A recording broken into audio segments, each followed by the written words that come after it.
Welcome to Defcon 3. I'm Katie McFarland. The debate over fossil fuels has turned into a key election issue this year. Donald Trump recently unveiled his plan, which relies heavily on American energy independence and advocates more fossil fuel drilling. Well, on the other hand, Hillary Clinton is pushing to focus on renewable energy, and she's faced a backlash for saying that she'll, quote, put a lot of coal companies and coal miners out of work, quote. In his new book, Fueling Freedom, economist Stephen Moore makes the case for fossil fuels and details how they could help boost America's economy. He joins me now in studio. Steve, Katie. Thrilled to have you here. Give me the argument. How does this help the economy? So this country was built on coal. It was built on oil and gas, and this is what made us an industrial powerhouse.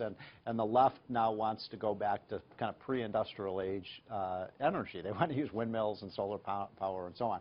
I'm not against those if it works, but guess what? It doesn't work very well. It's certainly not scalable to power an $18 trillion economy. Now, the good news is we have enough oil and gas and coal to last for 300 or 400 years. We're not running out of this stuff. And the shale oil and gas revolution, which started about 7 or 8, 9 years ago, this has just changed the whole landscape with respect to energy. We're way ahead of the rest of the world on fracking, horizontal drilling, all of these incredible technologies that are going on. And I guess to cut to the chase, I'd simply say if we get this right, and you know, Donald Trump gets this, within 5 years, the United States of America can be not just energy independent, but we can be the energy dominant country in the world. Okay, I come to it with a foreign policy perspective, and I look at the Middle East and say we have been drawn into their internecine civil wars for 40 or 50 years because we needed their oil. In some part, you're right. You're right about that. What, do we no longer need their oil?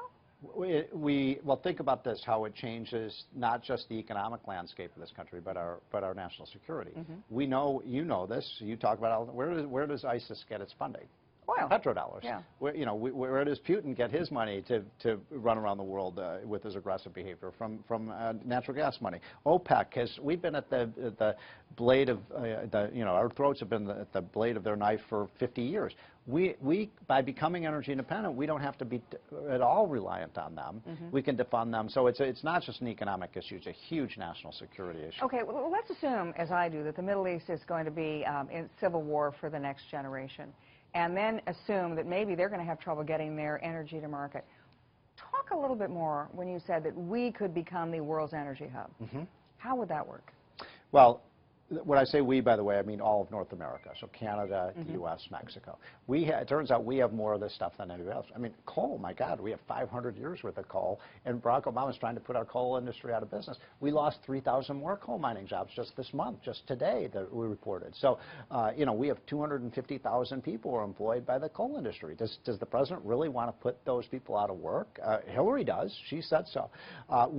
There's 10 million Americans that are employed by the oil and gas industry. 10 million. This is what I'm, wow, that is well, when you include the truckers and all the people who supply the energy. So what are they talking about? Are they really going to put 10 million people? If you listen to the radical leftists, they say go to zero fossil fuels. Zero. That would put 10 million Americans out of work. Do these people even understand what they're talking about, KT? I mean, what I'm saying is, look, we could have 10 million, we could have 20 million people employed by the oil and gas industry. By the way, these are high-paying jobs. These are truckers, welders, construction workers, they're engineers. They get paid $60,000, $80,000, $100,000 a year. Those are the kind of blue-collar, middle-class jobs we want in this country, aren't they? Right, and we have not had. Right, exactly. We're losing them. We lost manufacturing jobs, we lost mining jobs, we lost construction jobs in the last employment report. Talk to me about, okay, now we have cheap energy. America has cheap energy. You pointed out at the beginning to say that was the sort of foundation of us being an industrial, the industrial revolution, our industrial manufacturing base.